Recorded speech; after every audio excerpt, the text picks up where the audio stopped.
Free ആണ്. ആലപ്പുഴ വരെ നമുക്ക് പോകണം. ഓ ഏത് മാമൻ? തകരിയിലുള്ള സുദർശൻ മാമൻ. അതിനൊക്കെ തോനെ പെട്രോൾ വേണ്ടേ? അങ്ങ് വരെ പോവണ്ട്. എന്തിനു നീ വെപ്രാളപ്പെടുന്നത്? മാമൻ ഇപ്പൊ പെൻഷൻ കിട്ടിക്കാണ്. ഇപ്പൊ ചെന്ന് കഴിഞ്ഞാൽ പെട്രോൾ അടിക്കാൻ കാശും കിട്ടും, പൈസയും കിട്ടും, ഫുഡും കിട്ടും. പോട്ടെ.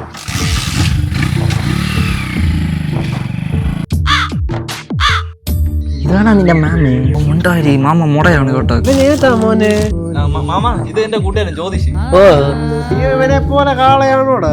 കാളയോ? പോത്ത്? ഒന്നാം നമ്മ മുറപ്പോത്ത്. എന്താ മോനെ വിശേഷിച്ച്? പിന്നെ മാമന് സുഖമാണോ മാമ? പെൻഷനൊക്കെ കിട്ടാറുണ്ട്? ജാതിയുടെ പരിപാടിയൊക്കെ എങ്ങനെ നടക്കുന്നു? ടെൻഷൻ മോനെ, ആകെ ജാതി ഉള്ളതുകൊണ്ട് ജീവിച്ചു മാമ കോളേജിൽ ഫീസ് അടയ്ക്കേണ്ട സമയമായിരുന്നു കേട്ടോ. അമ്മ പറഞ്ഞു മാമന്റെ അടുത്ത് വന്നു കഴിഞ്ഞാൽ എന്തെങ്കിലും കിട്ടും. അതാണ് ഞങ്ങൾ വന്നത്. എന്റെ എവിടെ നിന്ന് എടുത്തിട്ട് വരാനാണ്? കാണുന്നവര് വിചാരിക്കും എന്റെ എല്ലാം ഉണ്ടെന്ന്. ഈ സുദർശന മാമൻ എന്തൊക്കെ തന്നിട്ടുണ്ടെന്ന് ഇവന് അറിയാം.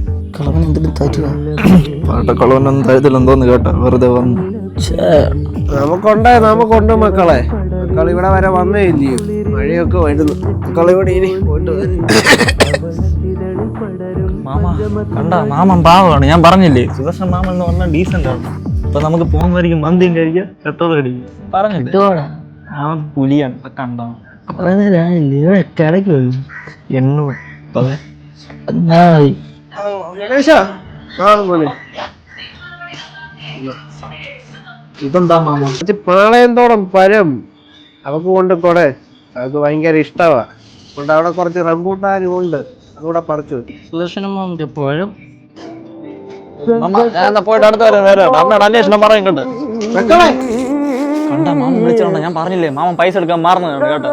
എന്താ മാമ? സൂചിച്ച് പോയിട്ട് വാ മക്കളെ. ഓ മാമ വരാം. സുദർശനമാമന്റെ പഴം അതിന് വേണ്ടിയിട്ടാണോടാ തിരുവനന്തപുരത്ത് ആലപ്പുഴ വരെ എന്നെ കൊണ്ടുവന്ന്? അതിനെങ്ങനെ പെട്രോൾ അടിക്കും? കുനിഞ്ഞ്